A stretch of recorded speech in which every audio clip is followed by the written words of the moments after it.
Welcome back, Troglodytes, to your daily dose of guitar information, the Trogly's Guitar Show. Some people like the behind the scenes of me filming the episodes, so I thought I would go ahead and show you guys what it actually takes to edit a review and demo today. This kind of video won't be a viral hit, but I'm sure it'll help at least one or two people. Okay, so we're starting this at about 12:15. I'm estimating this project will probably take me until about 9 o'clock tonight, so let's see how I do. First off, we need to start the project itself. My first step is to get all the B-roll in one project. That way I can edit it down to what I'm actually going to use. The hard part can be finding it all. So once all those are in the project, I actually shoot these really slow at reduced frame rates. That way I can speed them up and slow them down as much as I want. So the first thing I do is I at least triple their speed because it's usually way too slow. But I always like having the option. And I always have multiple takes, to get the spin just right, make sure there's no dust on it or anything. So basically at this point, I just got to go through and select which takes that I prefer here, because there's usually about 3 or 4 for each shot.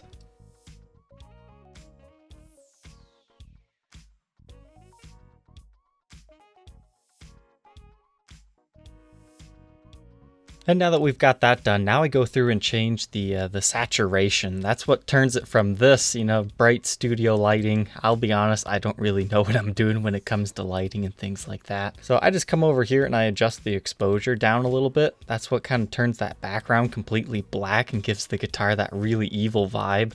So you got to be careful how much of that you really do. But I usually take the blacks down, then the grays. I turn them up a little bit to get some brightness. And the white, I usually put a little bit more in there as well.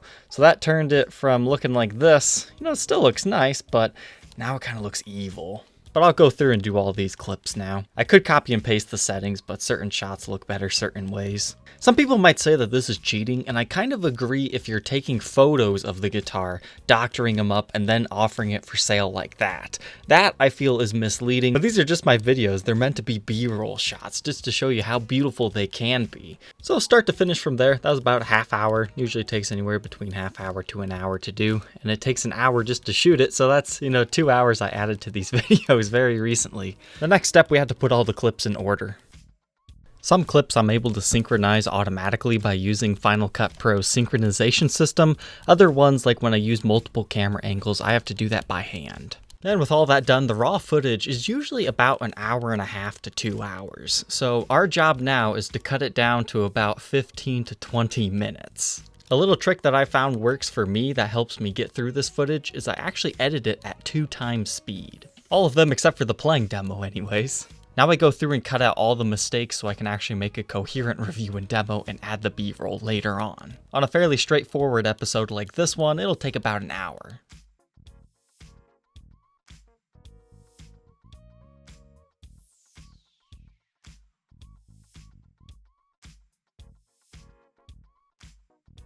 So the first part of this video is going to be 10 minutes. Now on multiple camera angle segments, I just block out all the ones that I don't want, and then I just kind of switch between them. That way you get a different view, it keeps you engaged. I used to do 3 camera angles here, but it was just too much. It took too much to set up all the cameras, and honestly, it didn't add much having a bird's eye view over top the bench. The history and workbench portions are pretty straightforward, but you might be curious how I do this. So I used to think green screening was this big, complicated thing. But if you're running Final Cut Pro, if you click on this little list right here, it gives you all the different effects you can do. This falls under the category of keying. So you drag the keyer over here and bam, it's gone. Now sometimes you have to make refinements to get things out of there. But that's just as easy as selecting that area, and there it is. And since I move around multiple locations, that also helps me edit this portion because I know when my last good take was because I've swapped positions. So that kind of helped speed up things here, just giving me some visual cues, because sometimes it'll take me like 10 minutes to get something that I'm truly happy with because I'm not the most fantastic guitar player in the world. Sometimes I'll get comments that say, "Oh, Trogly, your guitar playing has gotten so much better." No, it's just my editing. Alright, so it's now 2:11. That hour and a half footage now got chopped down to 25 minutes. So that's about how long this episode is going to be. Now this used to be where I would end it. I would just publish the video. I was able to make a review and demo every single day. Because it used to be like 3 or 4 hours to record it and just like 2 or 3 in order to edit it.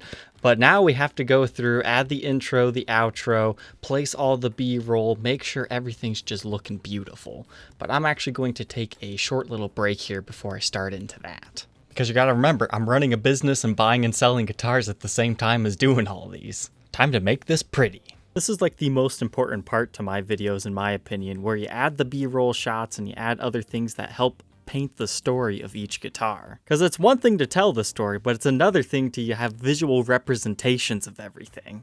Oftentimes I'll use other videos on YouTube as B-roll. Like for example on this one it's a NAMM show display model, so we need to find a video that had it at the NAMM show, which I believe it's right here. That was pretty easy to find. That's the exact guitar, so I'll just download this video. Then I always credit the video by putting it in the description, and I just have a little document right here that I put those all in. And I download it using this YouTube downloader. This part's just really time consuming, but it's one of those things that I kind of have to do. Even if I were to outsource this job, not every editor's gonna know exactly what they need to find for each position here. Oftentimes I need to do a voiceover if I forgot to say something or what I said wasn't quite clear enough and I wanted to elaborate more upon it. So once I finally get through doing all this other stuff, then I start doing the sound design. I'm sure a lot of people do not even realize that I have the background music because I have it so low, because I don't want the background music stealing the show. It's just there to, add some atmosphere and to keep the video slightly interesting. Lately, that's been taking me a lot longer to find background music that fits within the review and demo. Just as a fun fact, the one thing I absolutely hate about my reviews and demos is converting the inches to millimeters, but I do it because it makes the overseas followers very happy. But I hate having to take the time to do that. Another ultra tedious task is going through the whole playing demo and writing neck, bridge, middle, especially on the guitars that have a bunch of different positions on them. But if I don't do it, the whole thing just feels naked because now we have the B-roll in the back, you've got me playing. There's 3 different things that help distract how bad I'm playing. It's all in the design to get you guys to watch the videos longer. Speaking of distractions, like whenever you guys need to work on something, you can just block YouTube and not actually get to the site. But sometimes I need that for B-roll shots or downloading my old videos to make references on them. And yeah, sometimes I get caught watching videos, or I'm looking at houses to move, or just some other items. Sometimes it is hard to stay motivated making these videos, because sometimes it's nice outside and you're stuck in here all day making a video.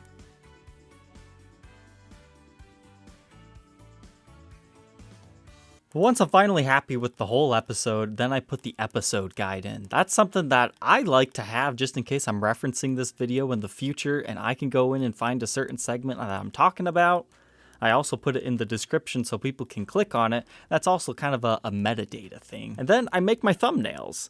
So my thumbnails are kind of made like this. Sometimes I do the green screen technique. Sometimes I do other things. It's all just in the design to get you guys to click it. Because if you can spend all this time on this great video, right? But if your thumbnail is terrible and nobody clicks on it, that is the whole reason why your whole day was wasted. So there really is a lot of time and design that goes into the thumbnail.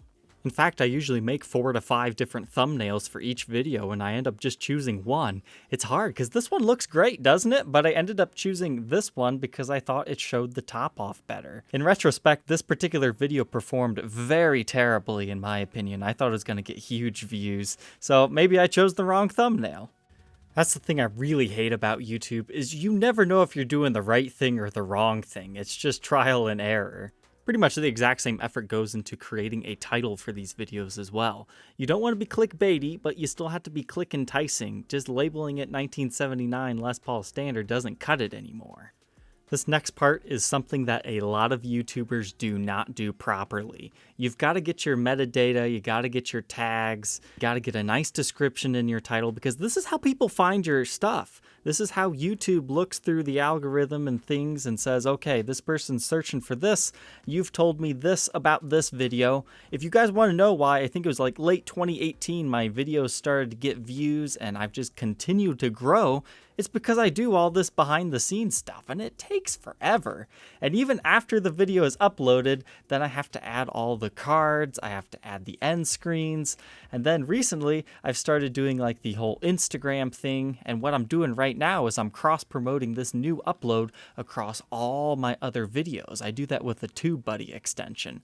I'm not sure how many more views I get out of doing it. It takes a long time to go through all those videos and add them in there, but it's just those little things that's behind the scenes that most people do not realize what it takes to become a successful YouTuber. There is a lot of behind the scenes work. Then recently I've been starting to do Instagram posts here where I just take my B-roll shots and I repurpose it into a social media thing. Unfortunately, I don't seem to get that many views on Instagram, and honestly, I don't care that much. I just did Instagram because I figured, I might as well, but I've just been recently figuring out that whole stories thing. So this video took about 8 hours to do start to finish. That's actually a pretty good time. But remember, that's just the editing portion. That doesn't include the filming portion. So that's why it's kind of hard for me to create, reviews and demos back to back like I used to be able to. But I hope this teaches you something about YouTube, helps you build your own channel. I mean, I'm growing and learning about what to do on YouTube every day. It's definitely an adventure. And honestly, I'm at the part where I need to hire somebody to do the editing for my channel. My thing, though, is I still want some creative control, so I'm not going to outsource this job. I've kind of toyed around with that, sending footage around. It takes forever, and if I'm not happy with the final product, I usually just end up having to recut it all myself anyways. So I think in the future, I will be hiring someone locally to, do the grunt work portions of it, and the things that make the episodes mine, I'll still be able to do. Because if it takes me 6 hours to record a review and demo, I still have a couple hours in me yet to do those fine refinements. So thank you, Troglodytes, for watching today. Don't forget to like, comment, and subscribe, and we will see you tomorrow on the next episode. Take care.